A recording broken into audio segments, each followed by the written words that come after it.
Sobrang traffic. Naipit tayo sa traffic, pero gusto kong i-vlog ito kasi maraming na-involve sa mga road rage na nagiging sanhi ng disgrasya, nagiging sanhi ng away kung saan may namamatay, may nasasaktan, diba? Sa simpleng higit-gitan na uwi sa dahas. So gusto kong i-vlog ito kasi parte rin naman ito ng trabaho natin bilang public servant, bilang pulis, na kailangan ma-maintain natin yung peace and order sa traffic, di ba? Sa lansangan.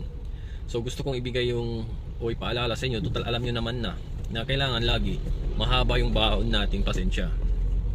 Kailangan bago tayo lumagay sa isang bangayan, isipin natin yung mga possibilities. What if itong makakasagutan ko ay mas bugnutan pala sa akin? What if itong aking makakaaway ay magiging boss ko pala balang araw sa trabaho? Siya palang magiging dahilan kung bakit hindi ako matatanggap tuloy sa trabaho, di ba? Marami tayong dapat i-consider. Number one dyan ay ang possibility na mapahamak tayo. Marami kasi sa atin na dala ng init ng ulo na nakakalimutan na nilang mag-isip na baka ikapahamak ko lang ito. So hindi sila nagiging kalmado, nauna yung init ng kanilang ulo, at yun, napapaaway na sila. At dyan na nagsisimula ang karahasan, di ba? Marami na kaming narespondihan na dahil din sa pride kaya nagkakaroon ng mga sigalot o awayan sa lansangan. Nagitgit ng konti, gustong gumante, gigit-gitin din. Minsan kasi gawa rin ng pride.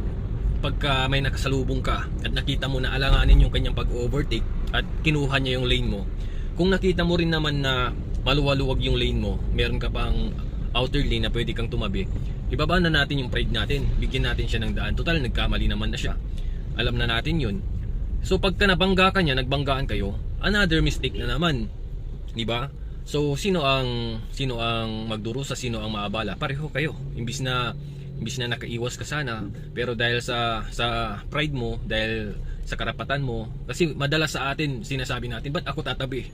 Nasa right lane ako, diba? Pero kung unawain mo, magpapakatalino ka na lang, tatabi ako kasi ayaw kong madisgrasya din, ayaw kong maabala, nagkamali siya, kamote siya So hindi ko na ipipilit yung karapatan ko. Yung karapatan natin, yung rights natin, dapat adjustable din yan.